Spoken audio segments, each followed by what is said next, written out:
guy, Mr. Dr. Dapper, Yeah. in the building. Yes. Fresh in SF a few months now. Yeah, both of us. Yes, both of us. And so if you're watching this for the audience, they're probably like, who are these two guys? Or who's that guy? Because maybe they're here for you. Like, who's this dude? Or maybe they know me and they're like, who the hell is that guy? Yeah. So I'm going to give you the floor. You can introduce yourself. I mean, Dr. Dapper, originally from Arkansas, born and raised, so from the South. Yes. Was in LA for 6 years. Just moved here 4.5 months ago. Started off in fashion, dress shoe business in college.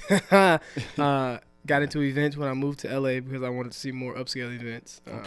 You know, I didn't like Hollywood too much. And then after that, reached the peak of the events industry. Did a lot of great stuff, which we'll get into. And then now in tech, events management tech. And yeah, it's been exciting so far. I met you by way of a Facebook group. And before we both moved, I moved before you. I was like, it's all good. You can come still. You can still come. It's all good. Yeah. And now I'm here at the spot doing the pod. You know what I'm saying? I love that. Yeah. Love that, man. Yeah. Well, as he mentioned, we met through a Facebook group, right? And I moved here from SF for, I guess, different reasons, but I feel like it's always the same reason. You're moving here for something. Yeah. Something's brought you here. For you, it sounds like business. For me, it actually is also business. Yeah, right? Just in a different way, right? Yeah. And we'll get into those things later, but I'm curious. Let's dissect a little bit about your past, right? You sort of talked about, I was into fashion earlier, or high scale events. I want to know, who is Eric? What made Eric get into these types of things? And what led up to that move to Cali? So you're from Arkansas, childhood, normal. Yeah. So I guess the what led up to fashion, is grew up in church. Don't go to church much now at all. I'm not super religious. But grew up in church, and in the South we put that shit on. Absolutely. And so on Sunday. I'll send you a baby picture to pop up. But I've been my mom would always dress me super nice, real dope. And so since I popped out, you know, I've been suit, tie, and that evolved over time. And then I got into the fashion major at my college, University of Arkansas. Oh, okay. I didn't even know it was a major. But an advisor told me, you dress nice, you should check out this fashion major, because I didn't like business. Yeah. And I didn't like what else? I couldn't do architecture. So I was like, all right, cool, let me check it out. And so that's how I got into it. How's fashion school? Like in university, my sister, she loves fashion the same way that you do. My dad is very fashionable. If you ever meet him, he has his own Dapper moniker that he goes by as well. How was fashion in college? Did you actually really learn a lot? Did it teach you a lot, or do you feel like you still? It's so subjective. You still had to take just what you liked. I didn't go to something like a FITM, so I mean, it wasn't like I'm at like the best school for fashion where you go if you know you want to be a designer and shit. Right. So for me, it was more environment, and that environment was enough to bring out what was already inside of me. So I didn't need to be in like a super like overly curated, like specifically for fashion, like space, you know? Yeah. So the experience, I read an article about a girl that started a shoe company during my junior year of college. And that's what opened my mind up to like, oh shit, maybe I could do a shoe business. Of course. Just because of that. So it was small things. My teachers were in the space. I had the confidence like, since I'm majoring in fashion and I can talk to people in fashion, maybe I can start my own dress shoe business. And that's all I needed. So I learned, I won't say I learned a lot about fashion, because I learned most things I know about fashion while working in fashion myself. Correct. But I was definitely pointed in that direction and put in an environment that was, you know, enough for me to be like, all right, cool, let me go ahead and dabble in this a little bit deeper. And so was the plan after that, I'm going to move to LA, start a brand, become a designer? What was sort of the plan? So I lost my grandma in 2010, my dad in 2013, and my mom in 2016. Jeez. So when I got to college, I had to leave from an early access program to go to his funeral. And then my mom died like a month before I graduated college. Wow. And so she had helped me start the shoe business. And that was the last thing she saw me doing. So I decided to go full-time into that business. Yeah. And so graduating, I was just thinking about surviving. And keeping my promise to see that business through, because it's like I look at it like a 4x4 race, and I feel like I was running that fourth leg because my grandma played a part, my dad played a part, and then my mom played a part. And so now I have the baton and I'm running it, and she gave me a head start with that business, which most people don't usually have a business going out into the world. They usually just had a degree. So, I wasn't the plan to just move to LA, but so I stayed in Arkansas for 3 years and built a lot of stuff on social media through like branding and storytelling. That's a whole that within itself is a whole podcast because I went through so much in those 3 years to get to the point of a mentor convinced me to move to LA for the shoes. Yeah. Gotcha. And so you're doing that business for 3 years. You moved to LA. Who convinced you, I guess? Was it like MJ Harris? MJ Harris. You don't know MJ Harris, probably. No, I don't. A lot of people know MJ. He's like a socialite, super extra flamboyant. Like, but he was in insurance, and he does really good in insurance. But then he also has this other side of his business, which is his like personal brand. Of course. And so we met on social media. And he was like, you should be in LA with the shoes, man. Like, you would do great, blah, blah, blah, whatever. And so that was who pushed me. And I feel like in all of our journeys, we can reflect back to like those one or two people that kind of pushed us. Even though we had it in us to go see that through, we kind of needed that little small push. But it seems so major in the moment. But when you look back, it was a major thing. But it's like, oh shit, that wasn't really like an extremely large thing. It was just somebody that you saw as successful already saying, hey, you can do that too. And then you just took that leap. Like, absolutely. Yeah. And there's a level of, I was telling my mom on the phone the other day, there's a level of risk appetite that people have depending. A lot of it depends on your environment and circumstance, right? And as those things develop and change, your level of risk appetite changes too. And people that have high ones are willing to make big decisions. Yeah. At least what's perceived as big decisions in the moment, something like moving to the West Coast. But then once you do it, you kind of realize, oh, the world is the world, right? Being here is being here. Everywhere is one and the same to a degree. But okay, thank you for that background, man. And so you came to Cali 6 years ago, right? Yeah, now like going on 7 now. I've been in Cali because the summertime, this past summer was 6. But yeah, came to Cali for the shoes. Didn't really like Hollywood. Couldn't find what did you not like about Hollywood? Like status. How many followers do you have? Who are you? Yeah. Like, here's a long line. The bouncer's gonna be like just picking people out. You gotta look a certain way from women. You go to the spots. People standing up around the club, not dancing. Motherfuckers just smoking or it's all like celebrity driven and so I ain't like that shit. I was like, where do the everyday people go in LA to have a good time, to vibe out and dance, and meet beautiful people that are authentic, genuine. So I miss the Southern hospitality. Man, I injected Southern hospitality into Hollywood, into LA, into that culture. So I brought that there. And so that's what prompted you to say, man, I can do better. And then you started the outlet, if I'm not mistaken? Yeah. That's what prompted me to say I should do it. And then I started the outlet. And then within that, I mean, I started off doing small mixers.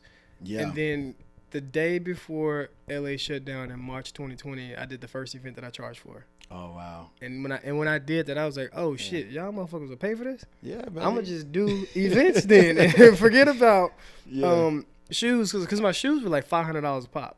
Yeah, exactly. So they were expensive. And one thing I realized, event tickets, you say $30. I charge $30, $40 for a ticket. Of course. So I saw more revenue than I've ever saw in my life from selling a lower ticket price item versus selling a luxury item. Yeah, because like I assumed that okay, I can make more money with like a more expensive product. But yeah, man, I got into it and I built a community of 50,000 people down there, and I was doing yacht events, mansion events, rooftop events. I've done like 400 plus events up to this point. Got featured in LA Times. I saw. Became a top event producer on the Eventbrite platform. Yeah. Spoke at the summit. Started coaching event producers. Same time, I always coached other business owners and stuff on personal branding, storytelling, community development, all that kind of stuff. So yeah, and so I want to get back to something you said that sort of stuck out to me because I love the story about obviously event hosting and injecting your Southern roots. I've noticed that when I went to the Midwest, right, there's a bit of that missing in other parts of the country just because. In the South, it's, hey, how you doing? Yeah. Good morning. What's going on? You don't just pester people with business. Hey, what do you do? Da-da-da. But when you're in places like California, right, especially like LA or even here at SF, you see a lot of that because people are there with an objective. They have something in mind that they're trying to extract. And there's nothing wrong with that, but the way you go about it says a lot. And I noticed that about you because The last event I went to with yours the other day, you had a big old sign. It says, yo, don't ask people what you do. Yeah. Ask what's your passion. A week prior to that, I was with you at the bank, and we were talking to some people, we're networking. I heard you ask someone, what's your passion? And they're like, oh my gosh, that's such a loaded question.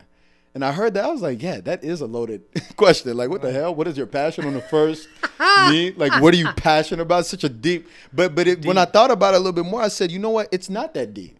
Because if you're interested in something, we should all talk about the things we love. Right. We shouldn't talk about the things we hate. Right. If you don't like politics, let's not bring it up. Let's talk about, if we both like hoops, let's talk about hoops. Right. You know? And so I guess it's a testament to you bringing those elements with you where you go. You mentioned growing up in the church and how that brought you. And so, you know, where does that sort of, I don't want to ask where that stems from, because I sort of get where it does. What's that? For you. But I guess over the years, how has the things that you've done a little bit up until that point, starting the outlet, what were some of the things that were shaping you as you were absorbing, first time out of Arkansas, right? Mm-hmm. Right. What are sort of the things that are shaping you as a person? Because you grew up in the South. I grew up in the South just like you. So I understand South is a very small town. Everyone knows everyone. You go to a place like LA, you're injected into a culture that does not care who you are. Right. People don't care about others. The community lacks. How have you been able to maintain that? And what are the things that you saw that are starting to shape you, you know, outside of the club scene maybe? Yeah. Well, one thing that really shaped me a lot was the deaths that I experienced, like losing those people. Yeah. Now that I reflect back to it, everything that I've built since then has always been based around community. Yeah. And so because I lost some of the closest people to me, I had to then go find, you know, chosen family and things of that nature. So I hug people, everybody I meet, because you know, subconsciously it's like, yo, I need to hug you because I might not see you again, or you might need that hug today because you might be feeling down, and people don't realize how much we're all connected, and we're all one. And so if I talk shit to you some kind of way and you get upset at me, and then you take that home to your wife or your girlfriend or your boyfriend, or you take it to your job, now that stems from like me impacting you that way. So I think you know, the losses I've experienced, the trials and just tribulations, like the negatives in the bank account. One day in LA, I woke up with like negative $1,000 in my bank account, and you know, in that moment, I felt like I can't even afford to live. So what's my purpose here? And so everything that I experienced in life drove me to dig deeper into like, what's my purpose? Because the purpose isn't the money in my account. That doesn't define me. The purpose isn't my current situation, because that's not my final destination. You know, it's not the physical resources that I have. It's more so the intangible things that I have and the relationships that I have. Like this most recent low point taught me that you know, I was sleeping on somebody's couch. It was a really good friend of mine, my best friend, and I was waking up every day and I was like, damn, I'm still laughing.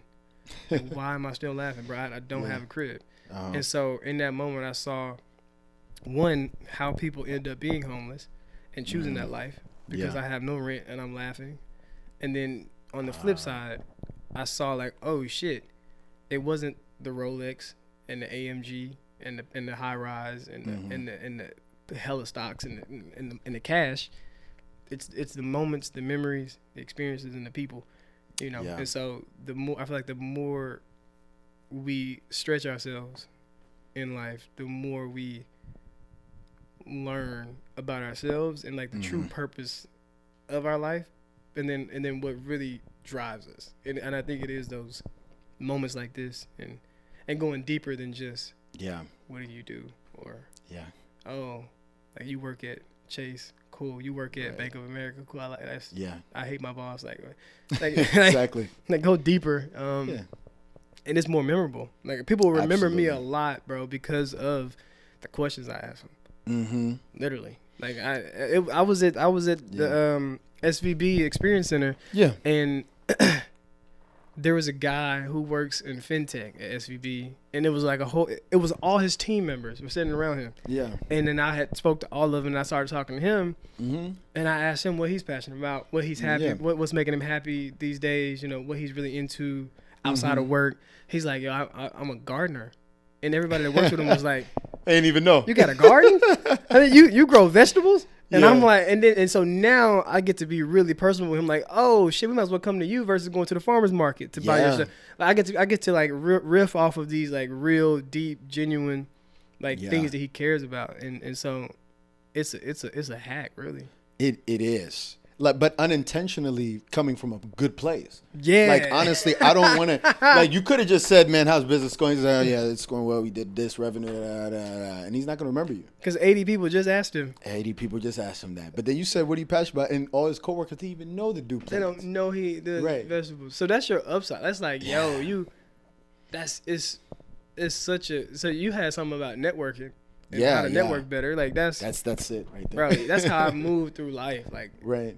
You might want to ask a different question now, but I could riff on that all day. No, like I love it. I mean, honestly, there was going to be a segment in here where I was going to ask you about networking because I was going to tell you you're one of the best networkers I've ever seen. No, I appreciate So for me in my life, my dad. Because I just because ain't no way what a motherfucker like me supposed to be at a hangar in San Jose.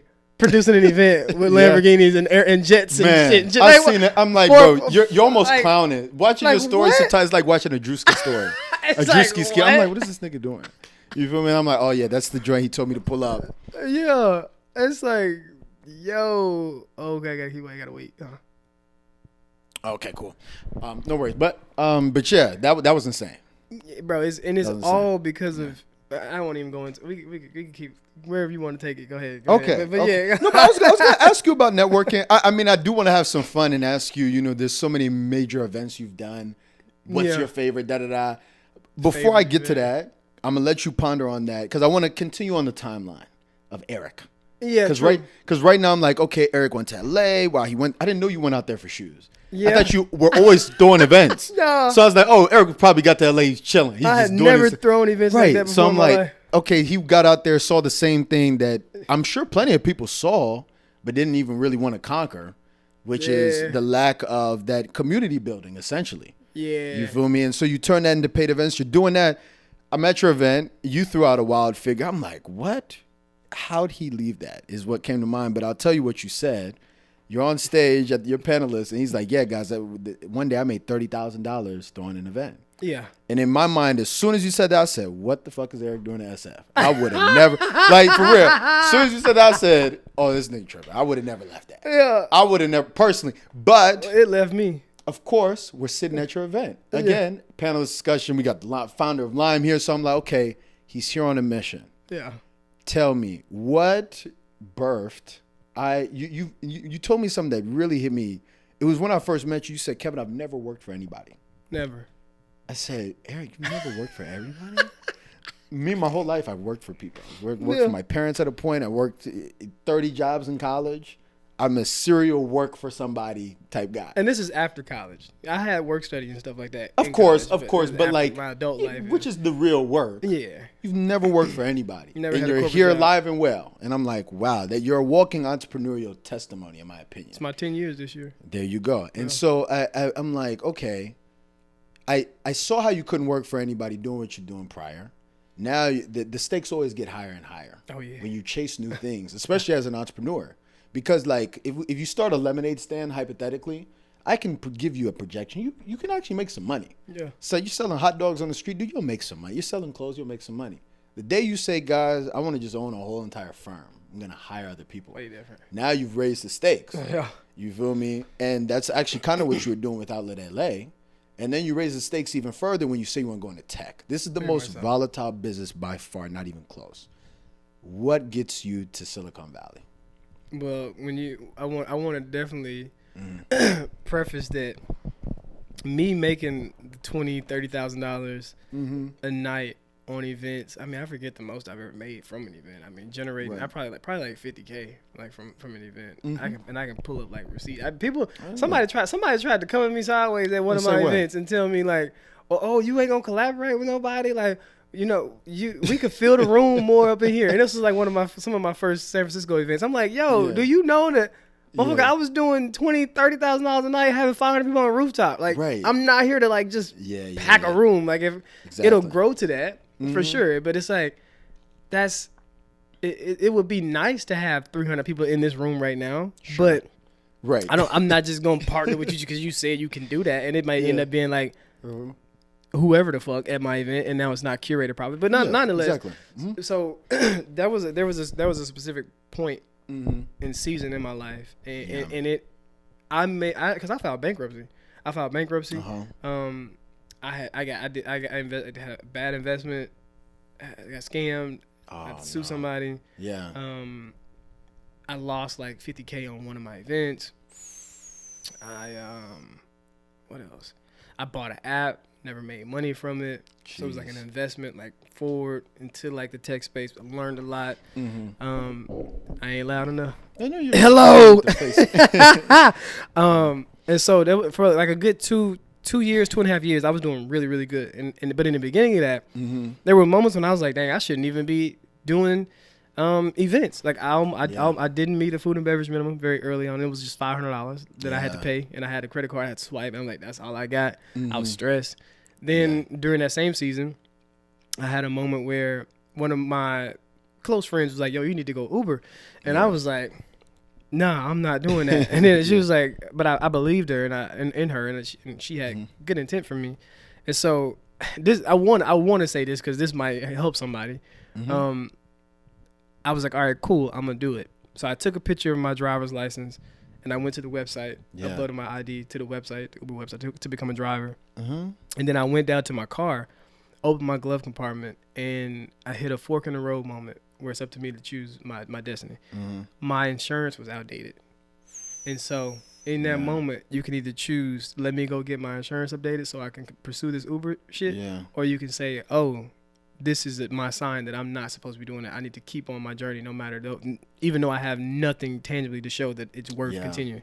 And so, of course, I chose to keep pursuing the journey. And I went back upstairs, and the laptop said, your ID picture was blurry, upload another picture. And that was the second sign. And so I closed my laptop. And so we have those moments, and it's up to us to place a purpose on them and really believe in our intuition and follow our internal GPS and be like, yo, this is what I'm supposed to be doing. And those were two signs or one sign that's encouraging me and pushing me to go in the direction that I know I'm supposed to be going in, outside of what anybody else is saying or recommending based on their external like opinions and what they're seeing, what they feel is, because these are people that work 9 to 5 most of the time. Of course, they're telling you to do that. But I had those moments, and then I had the moments of really good seasons, and then I lost all that money, did all that shit, and got scammed, and then I was on a decline, and on that decline, as a plane was crashing or falling, you're trying to figure out what you're going to do. I jumped out the plane. I'm like, I'm about to jump out of the plane and try to get in the tech plane and go up on that. And I kept going down. Oh, wow. And then the plane crashed, and I filed bankruptcy. And in the middle of bankruptcy, I'm still betting. I'm like you said, risk taking. Risk appetite. My appetite is, I am hungry. I am starving. So I kept taking risks. I kept trying to figure it out. I broke my lease. I moved to San Francisco without enough money to move to San Francisco. Same way I moved from Arkansas to LA. So it's when I feel moved to move, I'm gonna move. But yeah, tech came about because of me trying to figure out, while the plane is crashing, what is next. Eric, figure it out. Where are you gonna go next? And my boy was selling the app. I never thought about being tech. I ain't know shit about tech, but I was like, fuck it. He was selling the app. He had built that app back in like 2018. What was his app centered around? Was it just events? Oh, it's centered around events. He knew a guy. Events discovery, and I had liked it when I met him, and I was like, he wanted to move on to something else. I was like, all right, cool. I'm trying to figure out what's next for me. I got some extra cash before everything's just gone. Let me buy it. So I did an asset purchase, acquisition. Nice. Bought the asset, and then got in there, started making changes to it, and then just not having the right team and stuff like that, the right kind of people. Right now, actually, I got somebody from Google working on it to get it launched again, because it's needed. Experience discovery is very fragmented. When you come to SF or Oakland, wherever, LA, you're like, where do I go? There's no centralized like space where it's like, these are really curated listings of events that or hotels or cocktail bars you could go to. So that's what ETA is. And that's how I got into tech, man. Like, just on a whim, just like flipping over rocks. You know, that's the true story of a real founder, in my opinion, because I think a lot of people want to be founders for the idea of what it means to be one. But usually the best ones are people who stumbled upon their ideas through some sort of revelation. So it's really interesting to hear you go about that. And so you move here. What's your impression so far since you've been in it? I love it. Yeah. I love it. Yeah, I love it. I love the journey of, one, proving people wrong. Of course. And at the same time with that too, it's funny, bro. Like when I move somewhere, I make sure I'm set up properly. Like I told you to make that post, and I had that post go viral, and then people you helped me. Yeah, that's how I got my place. Yeah, people hit me up, like it was crazy. So having a social media following, having a personal brand, and being vulnerable enough to share your story publicly, like storytelling, and you know, it's just like a TV. Tell a vision. They're gonna tell you a certain vision, whatever is in that screen. They curated that for like whatever you consume, and it's like, so me, I can do the same thing. I don't have to tell you everything about my journey, my life, but you know, I'm very transparent, and so storytelling really got me here, and then laid a good foundation for me. And then since being here, it's you know, we can be planted in the wrong environment. So if you put a cactus in the rainforest, that thing gonna die. So it's like, if you know, you got to be planted in the right place. So I feel like this is fertile soil for the seeds that I've been, you know, given to plant. You Absolutely. know? And I feel like people don't plant during the drought, so they don't got harvest to reap during the, you know, during the rainfall. Yeah. So you got to plant during the drought too. Okay. Now I feel like the next thing I should talk about, because obviously I got your first impression here. We're going to get more into your business, of course, but branding, because we started talking about networking a little bit, but all of it falls under this umbrella of building a brand. Yeah. And this is something people, even myself, I've had to come to terms, whether your brand is small or big, it doesn't matter, but it exists. And you can either choose to let the narrative happen over time, or you can sort of dictate how you want it to go. Very much so. In what you put out, how you present yourself, how you speak, how you interact with others, all that stuff's wrapped in. How you network, Are you memorable? Are you not?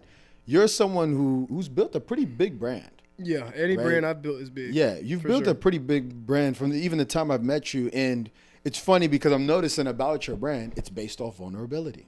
It's based off of, you know, a level of transparency to the ground. Like it's more one based sort of out of humility, right? It's human. It's very human. Exactly. That's the best way to describe it. And so with that being said, I think a lot of people have misnomers or misconceptions about building a brand. They think they have to get outside of themselves, besides themselves, to try and portray something, whether it's them or not, in building that. And they think, oh, well, you know, Kevin, the trend is this to get all the followers. The trend is this to da-da-da. And I guess if we're having an overall branding conversation, I'm curious to hear 2026, right? Everyone's big on that New Year stuff, right? What are the keys to building a brand in 2026? Well, one thing I want to touch on is you said people thinking they got to be somebody else to, you know, I think when I was in LA and sometimes here, every day is Halloween. People are always dressing up as somebody they're not. Yeah. Every fucking day. And it's draining. It is. It's not good for your mental. It's not good for your self-esteem. It's not a good long-term strategy in general too. Yeah. So that's why anytime you see people on social media acting a certain way, and you like a super funny person, and then you see them out in the club or somewhere, a lounge or like a grocery store, and they just like off in a corner, hooded up, something. Yeah. It's like, bro, that's not even your personality. But you're just doing it. You just because it's crazy. But personal branding recommendations in 2026, man. Community is a really big. Excuse me. Let me get some water. Yeah, all good.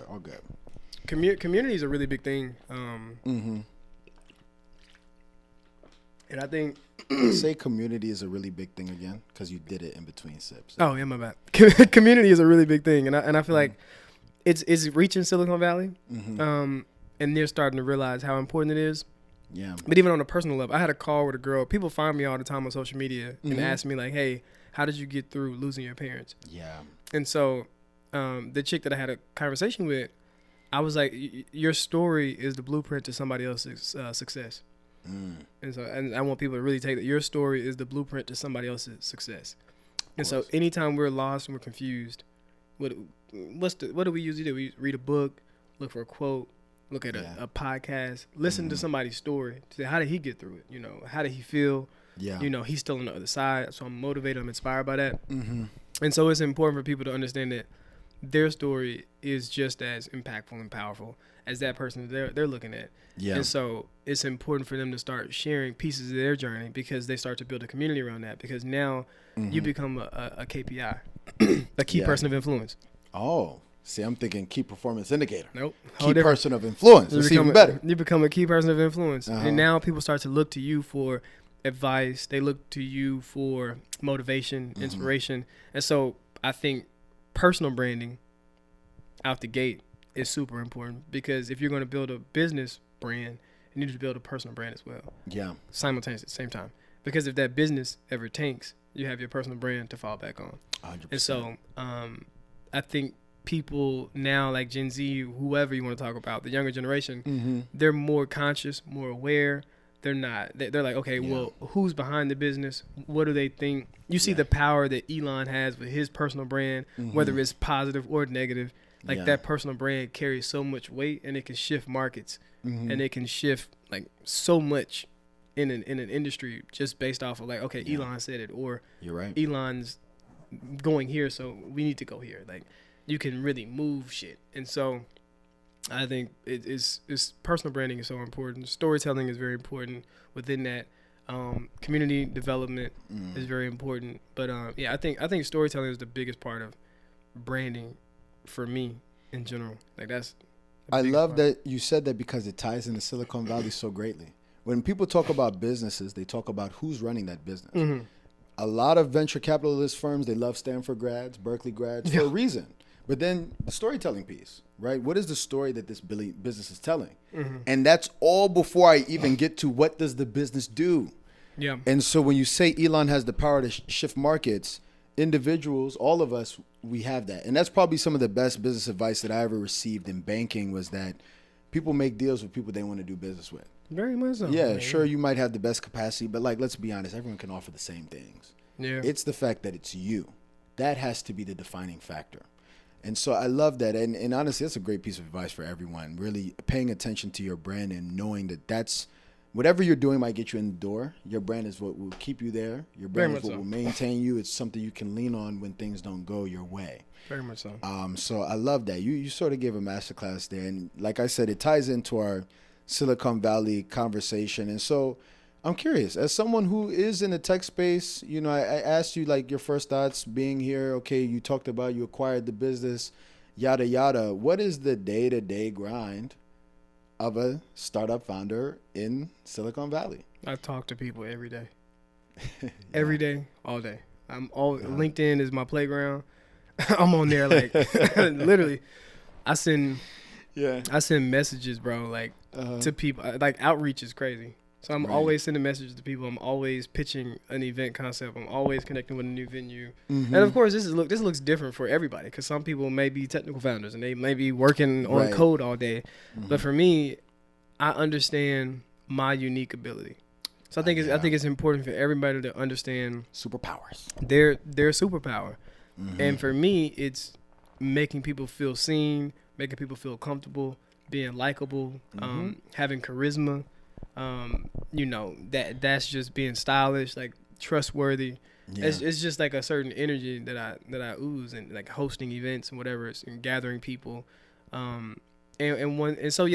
my superpower. And so whatever people, and sometimes you can track that back to your childhood too. I tracked mine back to my childhood because of a picture that somebody sent me. But yeah, no, my day to day is calls all the time, podcast interviews, meetings, just exploration. Like I plant a lot of seeds. I cast a net, and I'm always actively. Another big networking like hack is show up and add value.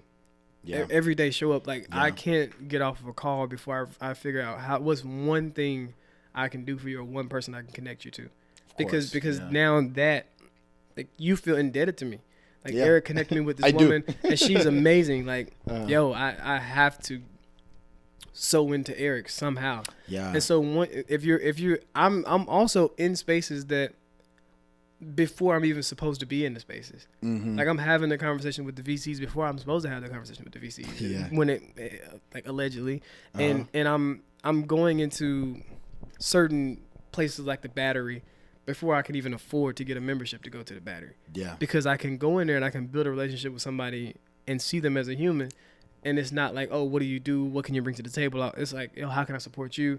I'm showing up giving. And so I think it's important to put yourself in spaces where you typically wouldn't think that you're supposed to be or you qualified to be. Yeah. You know, it's like, fuck the qualification. Like, show up like you're supposed to be there and meet these people as humans, as normal individuals, because we all are. Just because their checking account might look different, that's some shit we can't even see. Like, so meet me for what you see. And so, I love putting myself in spaces where, because it just leads, bro, it's crazy how the dots connect. With, I know. And you don't need a lot of people to make the dots connect. Oh, absolutely. You need like 2 or 3 good people that's like, yo, I love Eric, and they're in position. Yeah. Man, you can hang it up. Because I agree. All I got to do is get in the room. Yeah. Pass me the ball, I'm going to put up a shot. Mm-hmm. Like, you know, I'm going to dribble it. I'm going to make the play, you know. I'm going to make the play. And so that's what you got to do. You got to make the play. Let me tell you, Eric, that right there, for those watching this, I'm going to leave this in. That's a clip. Yeah. that spiel you just went on, there's so many things I can unpack with everything that you said, but number one, putting yourself out there. Heavy.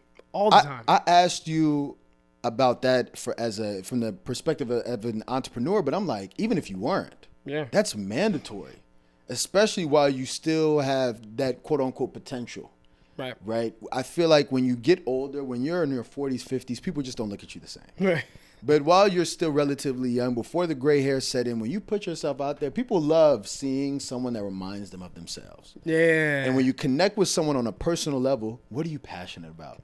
You become memorable. And when you do that enough times, like you said, I tell people this all the time. When it comes to networking, especially as young people, we're always consumed with, I have to meet the guy. I have to meet the guy. Right. I'm like, guys, I don't have to meet the guy. I just need to meet the guy that knows the guy that knows the guy that knows the guy. Yeah. And if I meet that guy, then I'm that guy.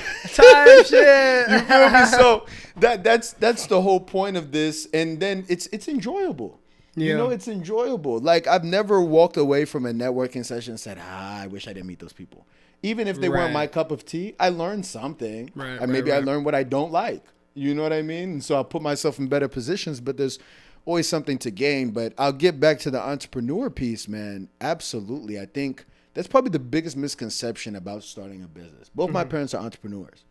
And I will tell you, my parents don't really, they're not the most adept financially skilled people. They're both immigrants. They don't know all the functions that go into American business, whatever. But they were successful mainly because of outreach.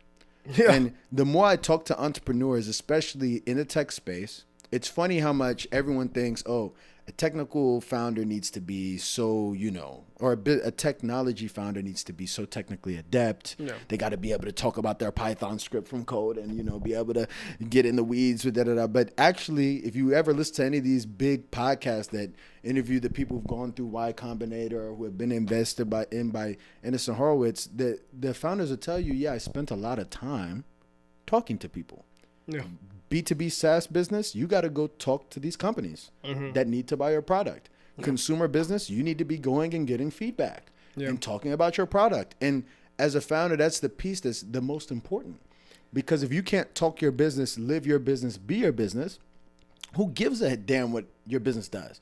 Because there's 15 to 25 of those that do exactly what you do in the same place that you do it, in the same space, and will eventually become your competitors. The question is, what's the differentiation? It's just you. It's literally just you. So I love that you broke that down, and it even ties back to our earlier conversation with branding. And so now I'll settle more into, I guess, doubling down on the San Francisco point. I wanted to say something right there. Like because you were, because I'm really passionate about now too. More industry experts and subject matter experts getting into the space. Oh. You don't not more technical people. We don't need more technical people. I agree. There's enough technical people. You need more people that understand pain points firsthand. So that's why I started Memberly from scratch, because I'm like, if I'm going to encourage people to do it, I need to be an example of somebody that did it and didn't know shit about code. Nothing. I've never coded to this day and probably never will. People like, oh, you need to code. No, I don't. Not necessarily. Yeah. And so getting into a space or putting yourself into a space where you know the problem and the pain point and you know the solution, but you can't build it will make you grow so much. Getting into a space where you know the pain point and you know the problem and you know the solution you need to create, but you can't build it yourself, will make you turn into a true CEO. I've been an entrepreneur my whole life, and of course that comes with saying, "Oh, you the CEO because you the only nigga in this motherfucker." Right. But truly get into a space where you're like, I can't even build it, bro. It'll one make you understand delegation, and how to build a true team, but then two, it'll open up and unlock, oh, this is my true gift, and this is what I really need to be doing every day, all day. Not coding, not customer calls, not this, not that.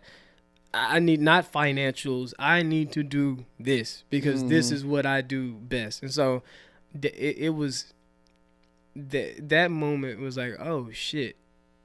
Because then also in tech, people think, oh, everything is code. It's like you got the marketing team, you got the field marketers, you got the people doing the graphics. You need to do UI UX, so that's not coding. That's just graphics. You need to do flyers for shit. You need somebody to do, set up your meetings. You need an assistant. You need somebody to do the financials. You need somebody to do something else. And so this is all these big ass. You need a lot of people to do sales. Like they not coding. Yeah. So it's so many different roles and opportunities, and it's so many different ways. There's so many ways these skills are transferable. 100%. People don't understand that, bro. Like just it's just like water. Like a bottle of water from a dude on the street, $2 or $1. A bottle of water from the convenience store, $3-4. A bottle of water from the fucking stadium when the Warriors playing, 5, 6, 7, 8. What you go to a festival where ain't no water in sight? Oh, $10. Come on. So it's like same product, same skill set, but if you change the scenery, like what I'll offer go-to-market consulting.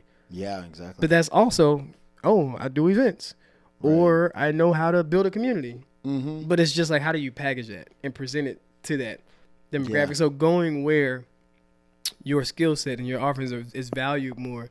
Yeah. And oftentimes it's just changing industries and changing how you label it. And that to me is overlooked so much. People stay in jobs they don't like and in positions they don't like, and they can just change the title and kept the same scope of work on there. Like, you double, quadruple, backflip it. Yeah, but it goes back to what we said earlier. Not everyone has that risk appetite. I'll tell you this. Both my parents are entrepreneurs. This is the most I've ever started is doing a podcast. And guess what? The upfront cost I probably paid over the life of 5 years, $500. Right? Yeah, I wipe my ass with losing. Exactly, 500 is nothing to you, but that just tells you how risk averse. But I've moved a lot, and it's funny. People think I'm willing to take on risk, but I'm like, guys, my risks are usually so calculated to the point where it's not even really a risk. I'm usually trying to up every time, and so I say that to represent us 9-to-5ers. You feel me? As far as we're not willing to lose something sometimes, and it lead or there's an irrational fear. And me, I've been doing my best to try and break out of that. You feel me? But naturally, when there's no security, people get nervous. People get scared. Palms get sweaty. Fourth quarter, 30 seconds. Nothing's secure. Nothing's secure. No, like this apartment, it can burn down. You think you got security? It ain't no security. It ain't none. Yeah. The job that you're relying, you're putting everything. You're putting all your trust in that CEO, that executive board, that team. And if they tank, they tank. If they say we got to do a cut, 15,000 people, we got to do a cut. Yeah. So there's the only thing that's guaranteed is death. Everything else is kind of like, oh, this job ain't guaranteed. So when people, it's this false perception of security. And then you're trained that you're not valuable and worthy of doing this, or you're not, you need us more than we need you. It's just ingrained in us from the jump. And so I think the sooner people can unlearn everything they've been taught, especially going into this next evolution of, we're going through a AI revolution in a sense. And there's a power shift happening on a global scale. You're right. So the faster we can unlearn everything we've known from the schooling, how we get hired, what's valuable in the workspace, what entrepreneurship even is, like what security is, like the faster we unlearn that as people, the faster we make space to relearn. And that's one thing that I had the opportunity to do when everybody died. I was able to just be, okay, well, what does Eric want to do? What does life look like for Eric? And I think that we got to do that. We got to offer that space to our kids and younger adolescents, but we also have to it is hard to unlearn. Oh, it is. It's so hard. It is, especially when you're black. And that's another thing I was going to bring up today. Since we've moved here, I noticed, no one told me till I moved here, but I was like, yo, where are all the black people in San Francisco? Like, I was in Oakland today. I FaceTimed my boy. Right. I was showing him my senior. He's like, oh, ain't no black people. I was like, oh, yeah, you're right. I'm in Oakland. Dude, but the only time I even see black people for real is when I go to Oakland. But when I'm in SF, I'm literally like, guys. Like, when I see a black person, I kind of stare a little bit. Because I'm like, are you real? Like, right. Oh, my gosh. You feel me? But I say that because you mentioned, like, we got to give that to our kids, right? Our communities. Me and you both grew up in the South. There's a lot of black people in the South. It's one of the biggest concentrations of African Americans, really. And so I guess for you, I'm curious, man, how has it fared when you go places and people don't look like you, people don't sound like you? I know you don't care. I like it. Right. Oh, you like it? Okay, interesting. I don't mind it. But did you have to grow to like it at a point? I went to a PWI. I didn't really like my I didn't like elementary school, middle school. Yeah, and I somewhat liked high school, but whatever. And then when I got to college, I was like, "Oh, this is great," because it was more diverse. So back where I grew up, I didn't feel like I was cool because I wasn't like the cool kids, which were like rowdy, like thuggish, ghetto, like hood, just extra. And so I think my upbringing led to me desiring to seek different, of course, and be in spaces that were, now that I know, more diverse. So I don't care about being in all. I think too much pro-black is like a detriment. It's like to a detriment of society. I agree, and I think I'll rephrase my question, but essentially what I'm really asking, because I should have let you ask the question. No, you're good. No, because I'm glad you said that piece, because honestly I resonate with that too. You feel me? Because it's not about always being in a monolithic space. You want to be somewhere heterogeneous so that you can experience different sides and different cultures. Like I live by Chinatown. It's amazing. But I guess what I would say is just naturally, when you don't see anyone that looks like you in a space, and the most successful people don't look like you in a space necessarily, there are some great entrepreneurs, black entrepreneurs in this country, but they're a bit few and far in between. And even the industries that they're in, it's usually tethered toward entertainment. Yeah. And there's some historical context for that.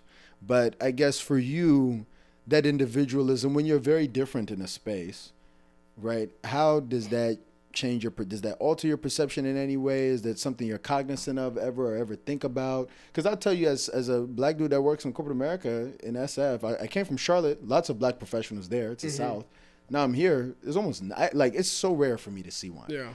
And I think about it sometimes. I'm like, well, okay, well, why is that? What does that mean for me? Right? And not in a sense that I'm scared or I'm fearing, but okay, as I maneuver, what do I need to understand? I like responsibility. And so when I'm in a space where I'm the chosen black guy in that space, I enjoy responsibility. Like when this hangar event in San Jose, I was like, dang, how many black people gonna be here? But I literally feel like I attracted, because all the black people were like, oh, yo, good job, thanks for doing this, like blah blah. Right. And I brought in a full black band. Oh, I love it. So it's like, and I told them, I was like, yeah, just stick with me, bro. I got y'all. Like, so I think it's beautiful that I get, even the LinkedIn post I made today, that black guy that the guy that Rohan told him to come talk to me at this event. And when I reposted his post, I'm like, I'm grateful that I get to curate spaces like this with people, so I can reach back and also pull people up while I'm climbing myself, because I'm actively climbing myself. And so to be able to be very selfless, and be so community oriented, and really seek opportunities to pull my people up. It's like, it's I'm grateful. I'm like, yeah, when I walk into a space where it's just me, like, bet I'm about to get something maneuvered so I can bring my people into spaces they never thought they'd be in. And so I love it. I love the challenge. I love the opportunity in the challenge. That's what I love, the opportunity in the challenge. People don't do shit because they worry about what can go wrong versus what can go right. Yeah. I never really said that. I love the opportunity in the challenge. That sums up my goddamn whole life. I do. But I love it. Have you ever, like, it's funny you've never worked for someone, but I'm like, I'm asking you questions. I've asked a lot of people questions. Yeah. You're answering them so well. I'm like, if this were an interview, you're getting the job. You know what I mean? You're getting the job, Eric. But that's why I can't get a job. Really? Because interview questions. Really? Too entrepreneurial. Exactly. They probably noticed, like, oh, this guy's gonna go off and do his own thing. You're a flight risk. Yeah, he's not brainwashed to. Yeah. Like the last time somebody told me you need to, because I wanted to consult for. I consulted for nonprofits, but I wanted to do it more. And there was a nonprofit that had a position that would be literally me doing events, and I'm like, all right, cool, I'll go and try to get the job. Perfect person for the job. Yeah. Didn't get it because, like, I wouldn't commit my entire life to that. Yeah, you probably came in there and started talking about your plans. And I'm like, I do this and I do that. Like, but I could be here to help y'all. It's easy for me to do that. It's like, I'll do that with my eyes closed, what y'all need me to do. Yeah, of course, yeah. I never have to see y'all again. Only on event day. Never. Right. You would get it done, but you're like, I also got my life. I'm going to do what I... Go in the office, my ass. Yeah. But I love it, though. It's funny because as someone who's been in corporate so long, I find there's so much suppression that goes on. It's very unspoken, but man, you do an interview, they ask you, so what are your plans, by the way, when XYZ happens? Oh, well, I just see my next 5 years at the company. I'm not leaving. And it's like, come on, guys, what are we doing? Like, everyone's lying through their teeth, but it's expected. Some people not. Some people don't. Some people really don't know what their life is supposed to be. Like, and so people go work a job because they don't enjoy the feeling of having to wake up and curate their life. Yeah. Where I seek for curation. I want to curate every single day of my life. And that's entrepreneurship. Like, you wake up, nobody's holding you accountable but you. But I get to curate who I talk to, when I talk to them, how I eat, what I eat. But I would add to that means you have to believe in yourself, man. I would follow in with a lot of people don't believe in themselves. Because like I said, 30 seconds left on the clock, palms get sweaty, you pass the ball. Yeah. That's what sometimes working for someone else is. Let me put the responsibility, because if I own all of it, I don't trust myself to be that guy or that gal or whatever, you identify as. Whatever your pronouns are. No, you ain't got to cut it out. No, I don't have to cut it off, but I'm just like, I don't want to be the guy stumbling over my pronouns. Whatever. I mean, guy, girl, they, them. They, them, all of it, right? So I'm saying, but I notice as I speak to you, as I've known you, you have a very strong sense of self, belief in self. I know I'm capable. And I find that's something that plagues a lot of different communities where people are like, I know I'm capable, but I'm capable within this system. That's going to get me this guaranteed result, because as soon as I deviate from that, who am I? I don't really know. I've never put myself in that position. And that's all it is. That's the only thing. Like, well, one thing I want to say, like, the biggest thing that other people have, white, Asian, whoever, is audacity. Black people lack audacity. If we had more audacity within this space, we've been judged a certain way. Within this space of business and entrepreneurship, or just whatever we want to do, like, we would be doing great. And then somebody also said, when the rules are on the board, we do great. When the rules are hidden, we don't perform as well. Yes, and that's kind of what I was getting to, because in this space, like I told you earlier, it's not a mistake that Stanford and Berkeley grads get a lot of looks. And people will say, oh, it's the education. No, it's not just the education. What allows you to go to Stanford, Berkeley? Usually coming from a higher income household. It's just natural. Who has higher income households? There's a certain demographic that has that. And why is that? There's historical context. And then there's layers into that. He reminds me of me. Who's going to remind you of you? Kevin, that's full African with this beard, uncut hair? No, not really. And so it's not me. And I've loved our conversations that we've had in the past, because we're both not victim mentality guys. It comes down to, bro, if we go in on that conversation, remember at the game? Yeah, exactly. We're having the best conversation. Me and Prince.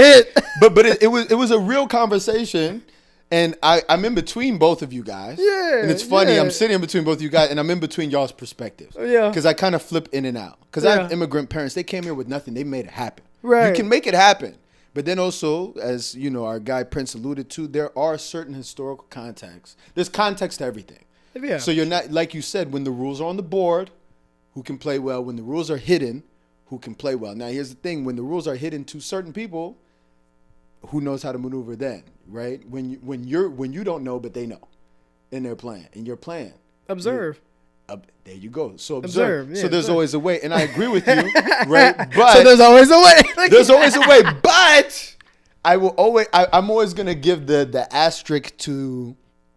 There's always a way, but you can't expect everyone to have the veracity, the IQ, the EQ to want to dwell in. That's not for everybody. Exactly. I'm not trying to tell everybody to be an entrepreneur, or own a business or scale something. But almost every arena, to an extent, has those elements to it. But some are safer than others. But you're right. Not everyone should be an entrepreneur. But yeah, I'm getting off track. People play too small too. Yeah. I don't like black people. Yes. The T-shirt companies. Yeah.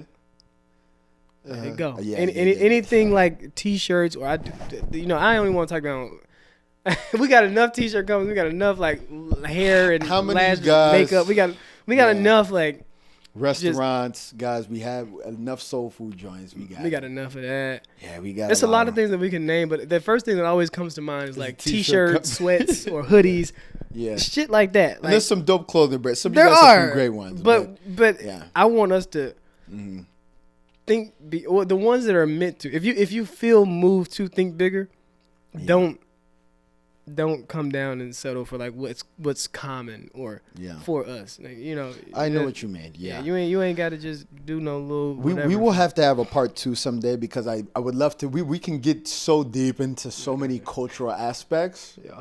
Of things that we've seen play out, things that frustrate us, things that don't. Black people want to hold on to our history so bad that it holds us back from our future. Like, people get upset with gentrification, but who's going to move us forward if we don't do it? Who's going to buy it now? Yeah, who's going to do it? If we want to buy up the block, well, who's going to renovate the block? Yeah. When we want to keep it the same. I had that conversation because I posted on my story. They were saying the same thing about Africa. My boy swiped up. He's like, but yeah, who's willing to take on that risk and debt? I'm like, brother, that's the point. Brother, ooh. Yeah. Brother, ooh. He's like, brother, ooh. I'm like, come on, man, that's the point. But we're going to have a part 2 on that, because I know me and you can probably go on for a whole day. Yeah. So I don't want to get us too off track, but I'm going to finish us up, because we're crossing an hour now, and I'm going to finish us up. I want to give you space to... I hope as we've been talking, certain things have come to your mind. So I want to give you space to just talk about things you want to talk about. But I'm just going to sort of pick off some of these one-offs that maybe we might have run through. Yeah, whatever you want to and get your thoughts. Okay, Eric, favorite event ever. What was it? Oh, yeah. You said not even thinking about it. When you said it earlier, I had thought about it. But now we talked about a lot of stuff. And I was just like... It's probably come together. You're like, this was probably... I have favorite... Probably... Favorite in different reasons. I have 3. One of my biggest events was like my Great Gatsby thing. One of my first Great Gatsby themed events was like one of my biggest ones. Yeah, it was amazing. My first mansion event in Bel Air. I did a mansion event in Bel Air. Like Will Smith. That might be my favorite. I show everybody that one. The mansion event in Bel Air. The dress code was all black. Yeah, black folks might not come out. Somebody come out in red or pink or purple. Yeah. Every person showed up all black. 400 people. Wow. At a white man's house in Bel Air. All black people. Yeah. All black attire. Mm-hmm. I was lost for words.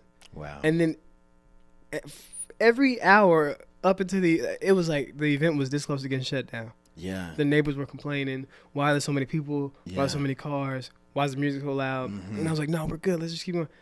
Yeah. And that risk gave me one of the best recap videos all time that represents what the outlet is. Oh, I love that. Now Bel Air, the all black. Yeah. Bel Air. I love that. Favorite sneaker? I don't wear. Well, now I got a favorite sneaker. I never liked sneakers. I always shoes.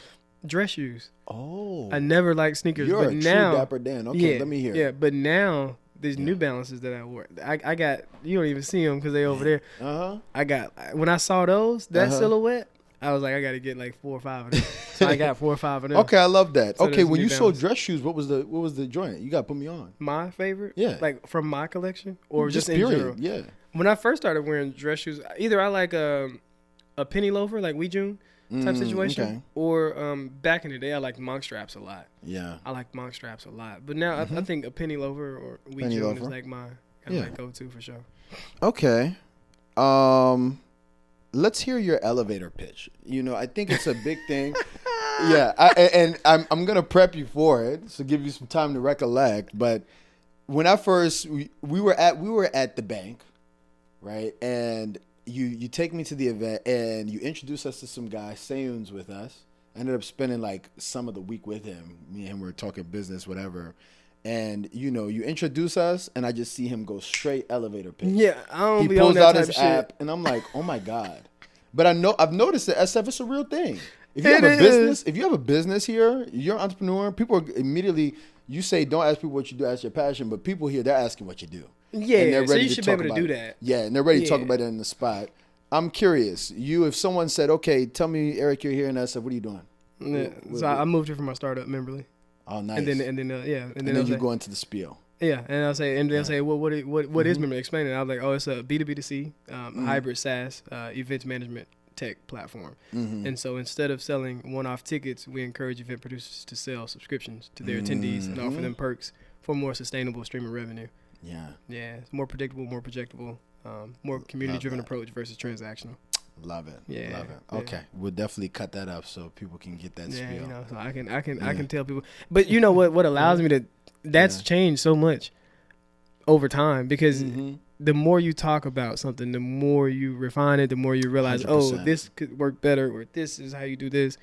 And so that's why I always encourage people to tell their stories too. Anything that you want to really be able to regurgitate or package beautifully, say it over and over and over and over and over. Have calls, say it over and over and over all the time. I'm always saying the same shit. I'm the same. As a careersman, I have my walk me through your resume on pat. Yeah. I can go through it. You feel me? I'm nice with it. It takes me 2 minutes. But it's good. Yeah. Feel me? It always makes the recruiter say, oh, okay, so he did his homework. Turning 30, Eric. You turned 30. Yeah, I did. How did it feel? I felt like I hit a midlife crisis. No bullshit. Let me hear it. No bullshit. I got sick. My gut health. No. I had I was worried because my mom died from bowel obstruction. So anything with my gut, I get really worried about. Yeah. So that happened. I filed bankruptcy. No. After I turned 30. So it was like a midlife crisis, but it was like a cleanse. I feel like I stripped everything that I gathered in my 20s. Wow. So it was like a hard reset. And so I think we have those moments in life where when you're supposed to step into your next season or your next chapter, you really have to strip. And I think maybe it was last year the snake year? I think so. And that's when you're shedding. Yeah. So whatever, you know, you can put purposes however you want to put purposes. I didn't know snake year was last year, but things that are just happening without you knowing are actually happening to all of us. But I felt like, damn, you know, this is when am I gonna reset? When am I gonna hit the bottom and then come back up? And I always say you hit a new low because you hit a new high. Your previous ceiling is now your new floor. And so the ceiling that I had hit, that was my new floor. And so it's like, well, I have to go higher than this, and it takes a lot more to go higher than if that's your floor now. Versus your ceiling. Like if $500,000 is your new floor. Yeah. Well, shit. How do I get to $1 million? How do I get to 2? How do I get to 10? And so those comes with challenges, and you have to unlearn stuff, reflect. Reflecting is important. Always. All the time. Not on no bullshit for real. Like dead ass. Like reassessing your decision making, figuring out not regrets, but you know things you could have tweaked, how you would tweak it going forward and whatnot. I love that. Yeah, I think there's always those milestone ages. Yeah. And so I figured, you know, turning 30 would definitely be that. Okay, what goes into the perfect event? Right, I'm here with an event expert. If someone comes to you, they're like, all right, man, I want to do something. We did 200, 250 people. Okay, the setup, I want it to be elegant. You specialize in that. Yeah. All right, good music, drinks, yada, yada. What goes into Eric's mind? What is the perfect event? I think about theme, concept. So, like, is it like Great Gatsby? Is it Renaissance? Is it, is it geared towards tech? We're doing AI. Yeah. What's the backdrop? Is it at a hangar? Do we want to do it at a lounge? Do we want to do it like a warehouse? And then you go into like, well, build out. What's the budget? Do we need to find a turnkey spot that like fits the elegance vibe, or do we need to find a spot because you have a $100,000 budget? We can build it out, and then we go to a rental company and rent certain furnitures.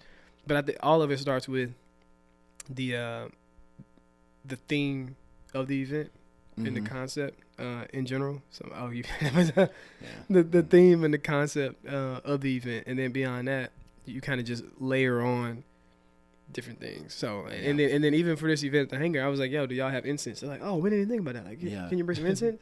So like to the smallest detail of like smell, what people see and what people hear. Do we want a violinist? Do we want a full band? Do we want a singer? Do we want just a sax player? Do we want a whatever, anything. Of course. And DJ, what type of music do we need to play? So any element of an event is so much more to just, okay, I got 200 people. I want it to be elegant. I want to sell tickets. Like, let's do it. It's so much deeper. So I love how you went into that spiel. That really shows your brain and thinking, behind the great events. I've been to your events, by the way. I've been to, 2 or 3 now? They're my favorite ones I've been to while I've been here. And I've been to a good amount. I love that venue that you selected. Executive Order. Yeah, and that's why you're going back. I'm going again. Yeah, that's why I go back. It's turnkey. It fits the vibe. And the vibe is excellent. I just locked in a rooftop for Oakland. Oh, really? Yeah. Okay, well, I got it. So, you really have a good eye for it. I never got to your level. It's still my own little parties in Charlotte. You feel me? I never thought about it as hard, but I would do sort of the same thing and try and break things down. And I think your attitude always dictates how an event will go, good or bad. I've noticed that about you. You have one of the. I haven't seen you have bad attitude, pissy attitude about something. Truly, I don't usually come into the world if I feel it down. Right, like but that's a real thing because there's in the party promoting space, which is a bit of a different lane. You see guys, dickhead party promoters, bro. Oh yeah, that's why I don't consider myself a promoter. Outside. Yeah, and you're like, oh my gosh. When I used to do my little functions, regardless of whether there's a lot of people here or not, I'm having a good attitude. I'm talking to people because that set the stage. Bro. And when people see that from you and you're the guy who's running the thing, because I noticed that about you, you're at your events, you're dancing, you're talking to people, connecting people with people. You're not just in the back like this. A lot of people don't know who the fuck puts on some of the events they go to. Yeah, I feel like that's not right, because you be in the mix, you be with the people, and I really respect that about you. So I love the way you broke that down. And so I want to hear from your perspective, what are some companies that you admire? Mine? When mine, all of mine. Of course. I don't really admire companies. I admire people. Who are some people that Eric admires? Yeah, because I feel like the people they make the companies and the brands or whatever. But I think LeBron James. I admire LeBron James a lot. Yeah. From the family side to the way he shows up in the world. To the way, even if bullshit's happening behind closed doors, like nothing ever really like just seeps out a lot, and just like it seems very polished and clean cut, straightforward. Good dude, head on straight, does what he does great, invests in projects, and I like him as a person. Yeah, great man. My mentor Ben. I mean, I have personal people that people wouldn't even know that specifically that do amazing in business that I look up to and I'm inspired by. So I think it's more personal people. It's not like a lot of I don't do the celebrity thing and the whole way. Like this guy is super successful. Like and I watch the Diary of a CEO all the time. Yeah, so the people that come on his show, I'm inspired by, and there are people that that don't run the public companies that with all the influencer like CEOs and shit. But I'm I'm inspired by people like that. People that a lot of people don't know, like for real. I love that. Yeah. I'm sort of the same way too. I try to pick my role models, so to speak, wisely, because I think with celebrities, you never really actually know who they are. Yeah. So you're really guessing. And even when it comes to, everyone loves rich people just because they have a lot of money. They want to be rich too. And I'm like, guys, there's some rich assholes out there. There's a guy, John Hope Bryan. I like him a lot. You like John? Yeah, John. Yeah, you've seen him. Yeah, he's. I love that he really seems like he cares about his community. He's always trying to better it, and I feel like we should all be that in that way. LeBron James is the quintessential black man up until this point. It seems like, you feel me. Byron Allen seems like a cool guy too. Seems cool. I don't really know him. I don't consume enough about those guys to know. Yeah, about celebrity. There was this black dude, old school, Reginald Lewis, who is a very famous finance dude. He died of brain cancer at 50 though in the 90s. Yeah, but he was probably the most successful black businessman up until that point in history ever. It's aside from like maybe ancient like Mansa Musa and a few other guys. Is that's the guy that has the Asian wife? No, is he alive now? No, he's dead. Yeah. Original. There's Robert F. Smith, I think. He owned he owned like a global company. I think. Vista Equity Partners is owned by Robert F. Smith. He has a not black wife. I think she might be Asian. So maybe you're talking about him. But okay, that's interesting. I like that though. I like that you admire yourself. I like that you admire. Oh yeah, bro. Like it's all. I'm all about that. Keep it in the family, man. Very much so. I admire people that I'm closest to for sure. I can touch the people I admire. One thing I really want you to speak on, and this will probably be the last thing I really have you going on depth, but it's such an important thing. I feel like maybe I saved the best for last on accident. You were speaking at your panelists last week, and you and all the panelists touched on something that I think is so important.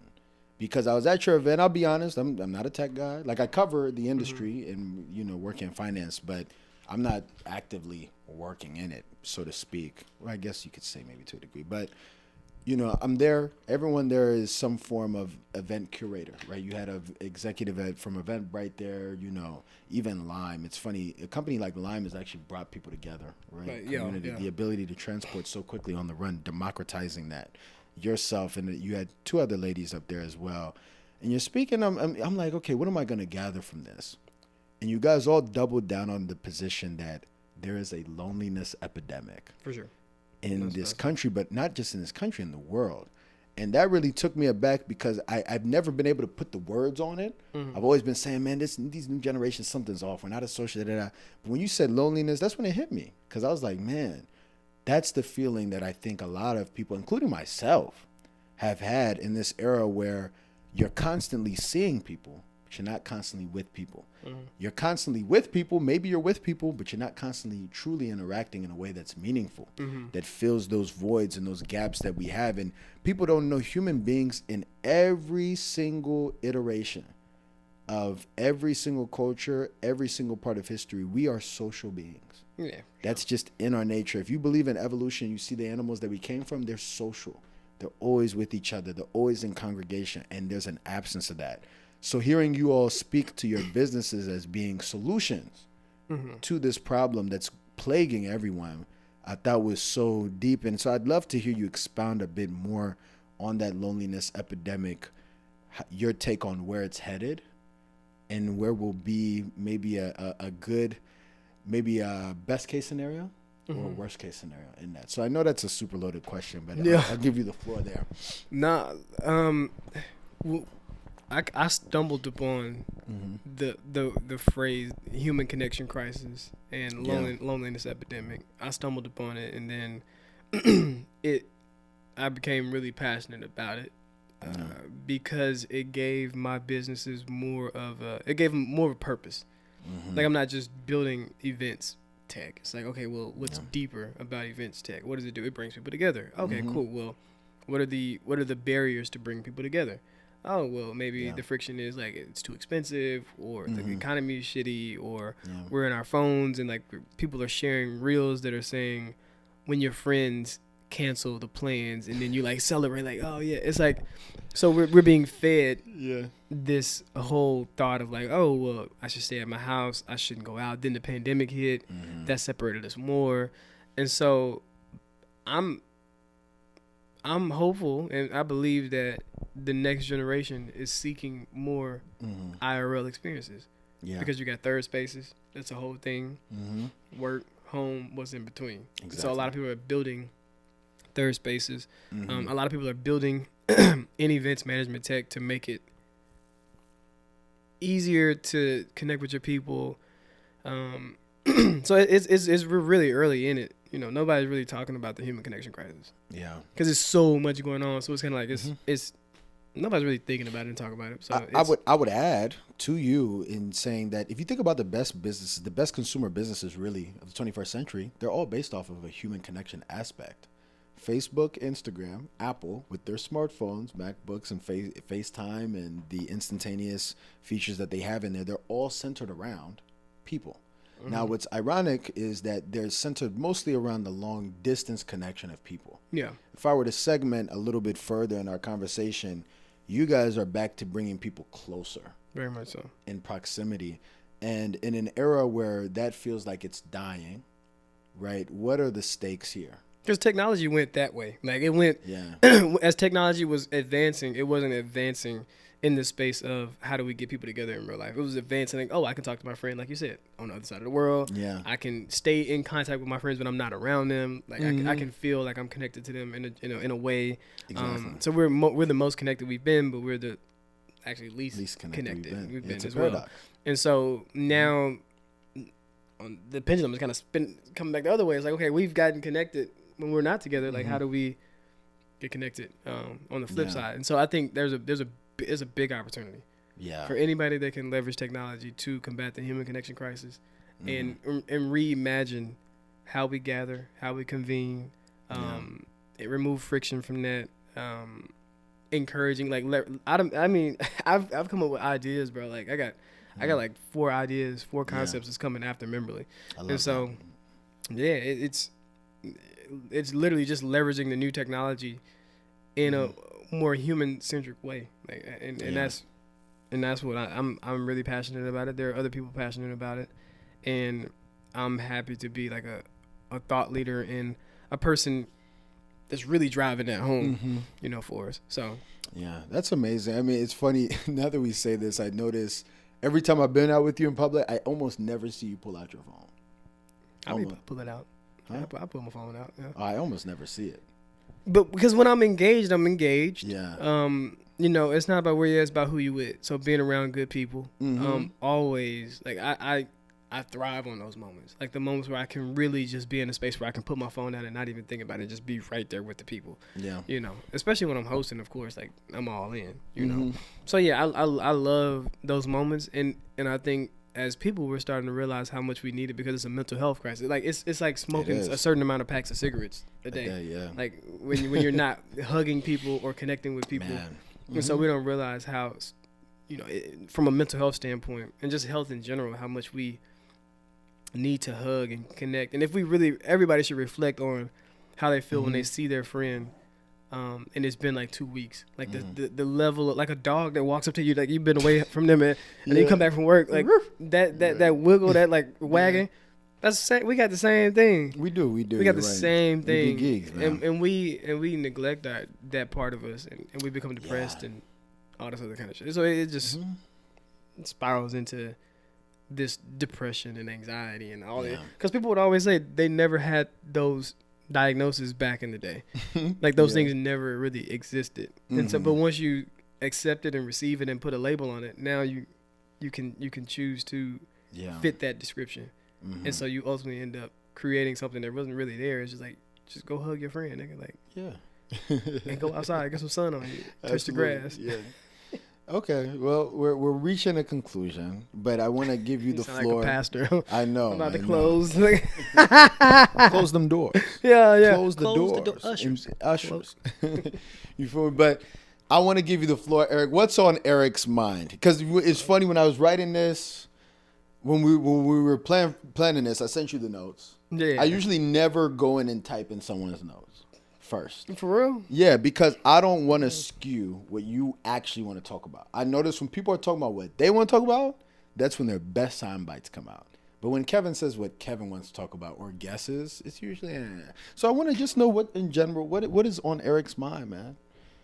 what we talked about. Man, okay, I'm that type of person. Like I come in, and I talk about because, I just enjoy. I like answering questions that I don't even know you're going to ask. Right. I like that. You're more spontaneous. You're a spontaneous guy like me. I don't even like when people be like, "Oh, here are the questions." I'm like, you can keep them, dog. Right. Just run it and let's just see how it go. Just run it. Let's see how it go. Okay, then Eric, tell me for the audience, what would you like to leave with them with? What piece of advice, what guidance, what thing do they need to check out? Obviously, they need to check out WithMemberly. Yeah. Tap in WithMemberly for sure. We got a lot coming. Yeah. Leaving people with, I said a piece I always like to say. I said it earlier. Your current situation isn't your final destination. And one thing I learned is I should never make decisions on my future based on my current state. My current situation. Like if I have $1 million idea and I don't have $1 million to see that through, that doesn't mean I shouldn't pursue that idea. So I think that understanding that the most valuable things in life are intangible. It's not the stock portfolio and the savings account and the job. The degree that you can see. It's the intangible things that you gathered on that journey. And so I think shifting your view on what is valuable is very important. And then also I think perspective on things is very important. I talk to people about perspective all the time. Like, how did you get through the deaths? And so it's like, well, perspective. In order for life to be given, life has to be taken. This cycle that my life is experiencing, I place a purpose on that. So it's all perspective. Everything in life is perspective. But yeah, I think the perspective that your current situation isn't your final destination, and don't make decisions based off your current state. Just really, if you feel moved that idea that you got, or whoever got an idea, like it was given to you. And I think people die 3 times. Yeah, I should end with that. I guess people die 3 times. He's like, all right, come on. So I feel like people die the day that they stop pursuing their passion or their soul purpose. I feel like your soul departs your body, and you have a lot of people walking around lifeless and just soulless and just really just dead. And then you die the day that you actually expire as a human, and then you die the day people stop mentioning your name. Yeah. Wow, that's deep. Yeah. That's serious. Because we mention a lot of dead people's names every day. That is a fact. Yeah, and they haven't been here, so they are still here in a way. Yeah. I would add to everything that you would say to the audience. I think life is nuanced, so keep things simple. Yeah. And I noticed that about you. I'm one of those type of people as far as there's so many angles to look at things, so many perspectives. If you can fixate and keep things simple to some extent, it'll be easier to move than trying to overthink every single little thing that's happening around you. You just got to do shit. I just be doing shit. Exactly. Because I think that's what allows you to just push forward, because you're like, hey, there's the situation I'm in. This how I'm feeling. There's so much nuance in between. I'm just going to push forward. Yeah. And so in all the nuance, I keep things simple. And so I love that. But Eric, you've been an amazing guest, man. My brother. I appreciate you coming by and doing this. It's months in the making, since last year. Right. Yeah, a long time. All started through Facebook, man. Yeah. If I could have Facebook as a paid ad, I'd do it. But all right, guys, peace. If you enjoyed that, like, subscribe. WithMemberly, Dr. Dapper. Take it off social. Meet your people in person. You know what I'm saying? IRL, baby. Go. You feel me? He takes. You take appointments sometimes, right, for people to meet you. Yeah, people pay me to meet me. Yeah. Exactly. People pay him to meet him. Pay him to meet him. You feel me? I technically paid. I moved all the way down here, and you feel me? So I technically paid to meet him. So yeah, pay to meet Eric. Type shit. All right, guys.